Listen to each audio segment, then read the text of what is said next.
On nous pousse à être perfectionniste, mais cela est tellement mauvais pour nous que j'ai décidé d'en parler aujourd'hui dans un épisode de podcast. Bienvenue dans Balancing Life, ton coach de vie. Et ma mission est de t'aider à obtenir la vie comblée que tu as toujours souhaité obtenir. Et pour cela, je t'aide à trouver l'équilibre entre ton business et ton bien-être, en travaillant sur ton bien-être physique et ton esprit, en utilisant l'approche holistique et la médecine douce, et ton mental grâce aux outils du développement personnel. Je partage avec toi quotidiennement des conseils et mon expérience afin que tu puisses t'en inspirer.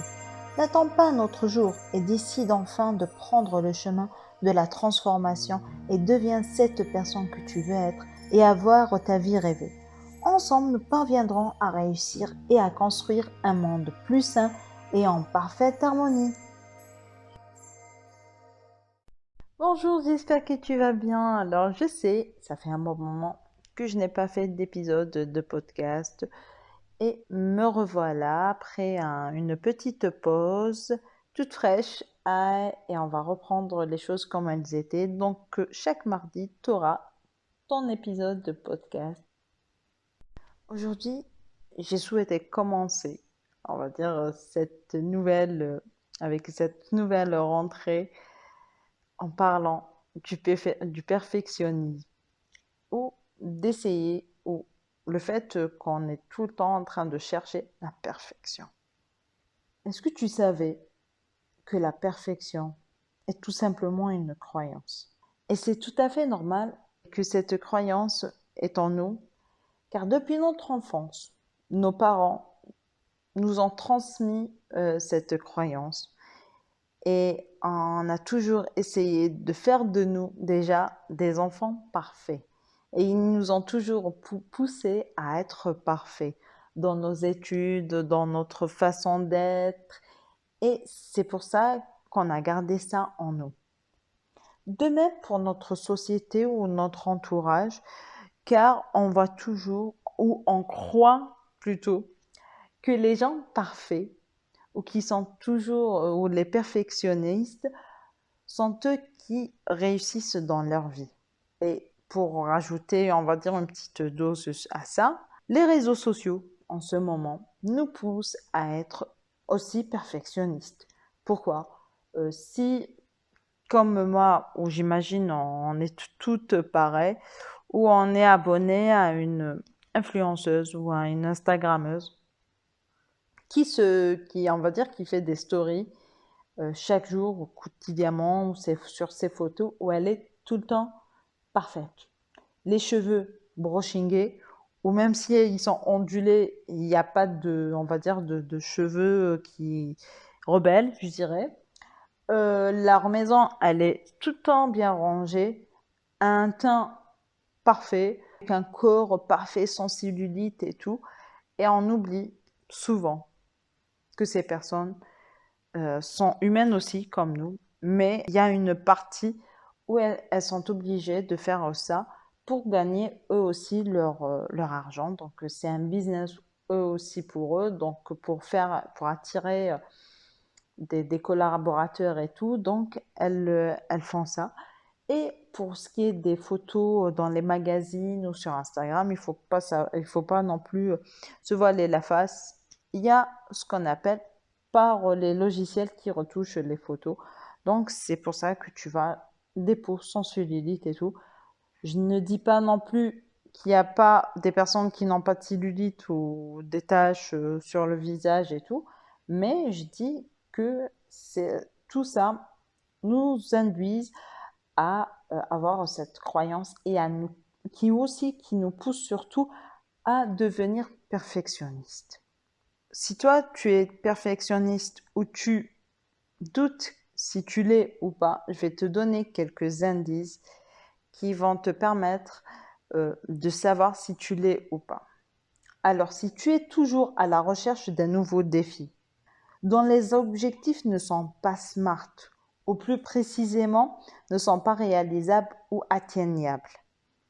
Cela veut dire que tu es tout le temps en train de te donner des objectifs, mais tu passes la barre très haute et que tu te donnes des objectifs qui sont irréalisables ou inatteignables. Par exemple, je vais citer un exemple. Par exemple, perdre 30 kilos en un mois. Tu vois ce que je veux dire? Et si toi aussi, tu veux, et tu es tout le temps en train de penser que la bonne femme, ou pour être une femme parfaite, tu dois avoir tout le temps des enfants bien propres, bien éduqués, et qui soient de bons élèves à l'école, et avoir une belle maison, bien propre, bien rangée, sans linge dans la corbeille sale, ou bien qui attendent à être repassés ou à être pliés, que tu sois une bonne cuisinière, quoi encore, et que tu dois prendre soin tout le temps de ta famille, à être en parfaite harmonie tout le temps et être tout le temps en parfaite relation avec ton mari, ta belle famille et tout ton entourage, et tout en étant aussi un cadre respectueux,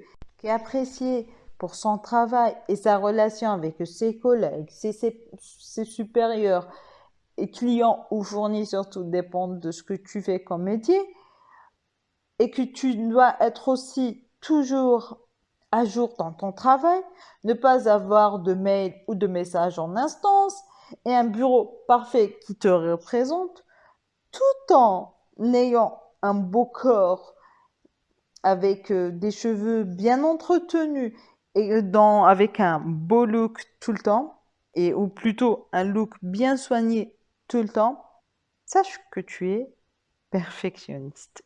J'imagine que tu es une personne qui n'est jamais satisfaite de ce que tu fais. Et quand tu n'y arrives pas à réaliser tes objectifs qui ne sont pas smart, et en reparlant de ça, si tu ne sais pas comment, on va dire, identifier des objectifs smart, je t'invite à y aller écouter l'épisode de podcast qui, on va dire, qui date depuis plusieurs mois, et qui te permettra de réaliser plutôt d'identifier des objectifs SMART.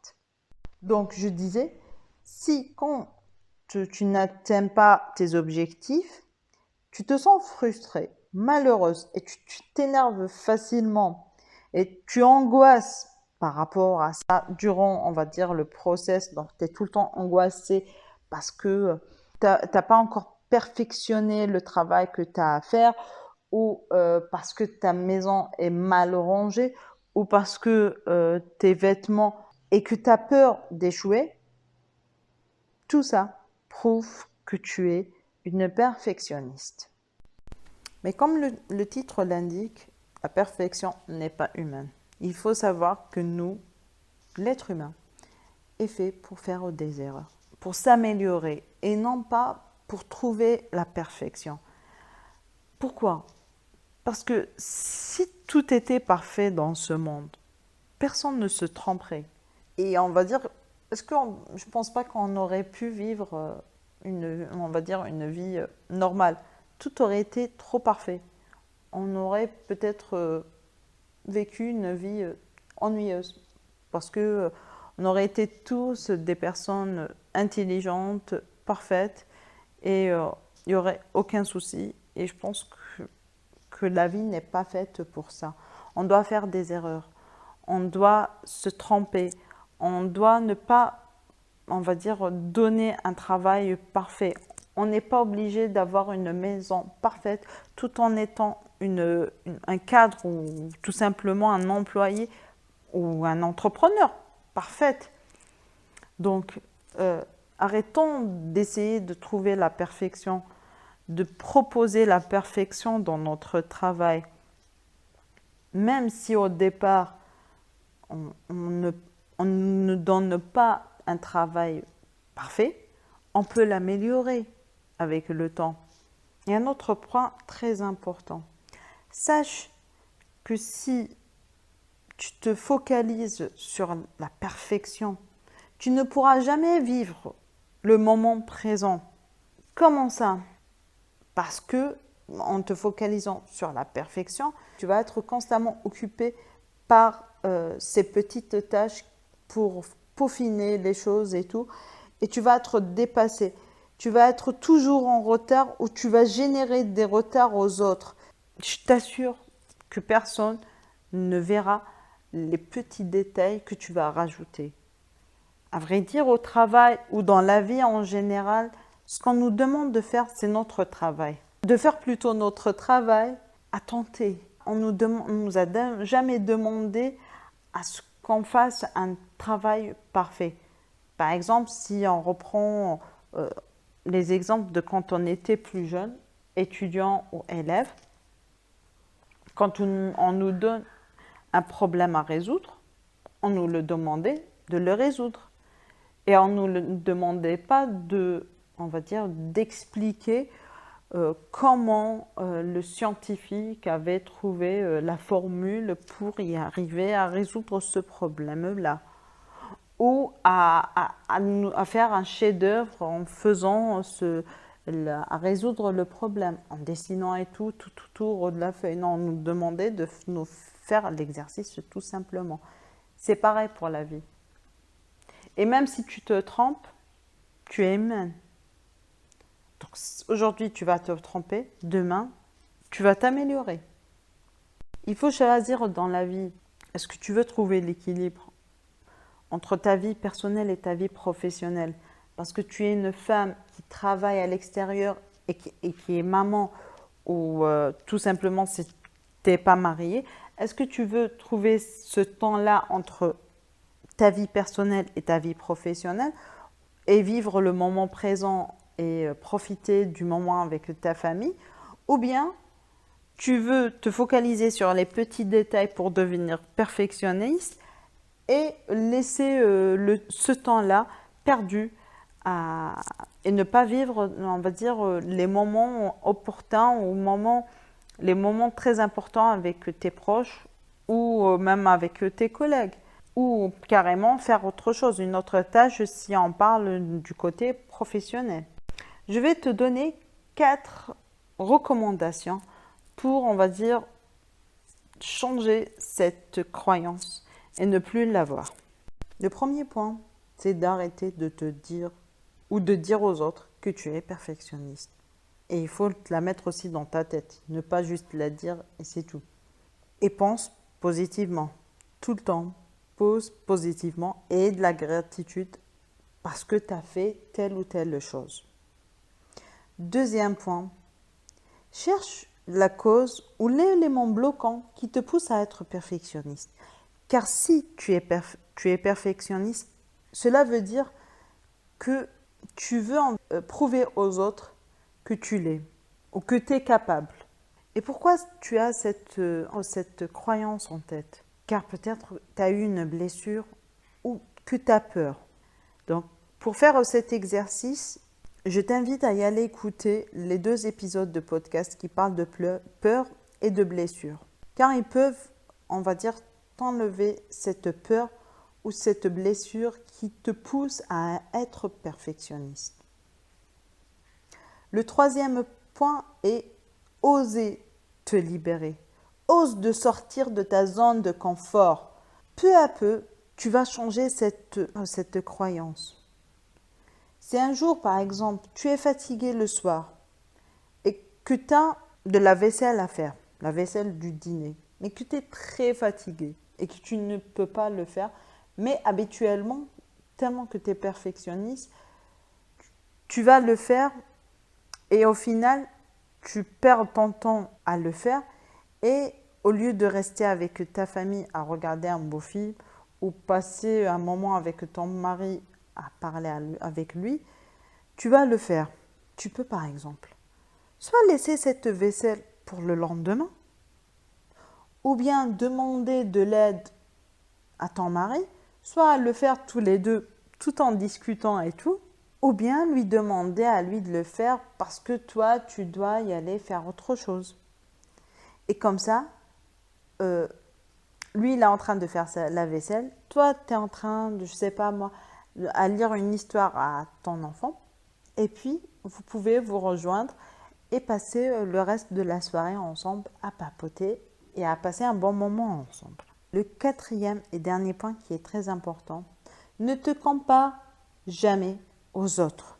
Compare-toi à toi-même parce que généralement, c'est en se comparant aux autres qu'on essaie d'être perfectionniste.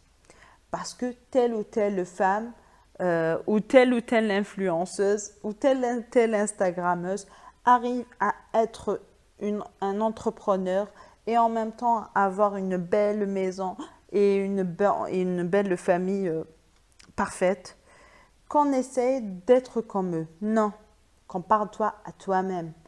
Compare-toi à toi-même de toi d'il y a quelques semaines, de toi d'il y a une année ou quelques mois. Et tu verras que tu es en train d'avancer. Et si tu n'avances pas, tu peux t'améliorer. N'oublie pas qu'on est là pour s'améliorer. Et personne n'est parfait. Sur ce, je te laisse. Si tu as des questions ou tu veux tout simplement m'écrire, n'hésite surtout pas. Je te dis à la semaine prochaine pour un nouveau podcast. Merci de m'avoir écouté jusqu'au bout. Si tu as aimé l'épisode d'aujourd'hui, laisse-moi un commentaire. Cela me fait toujours plaisir de te lire. Et si tu veux contribuer à la construction de ce monde sain et harmonieux et que tu veux aider les autres, il te suffira de partager l'épisode à ceux qui en auront besoin. N'hésite pas à t'abonner ici et sur mon compte Instagram ou Facebook car je partage quotidiennement des informations qui peuvent t'aider.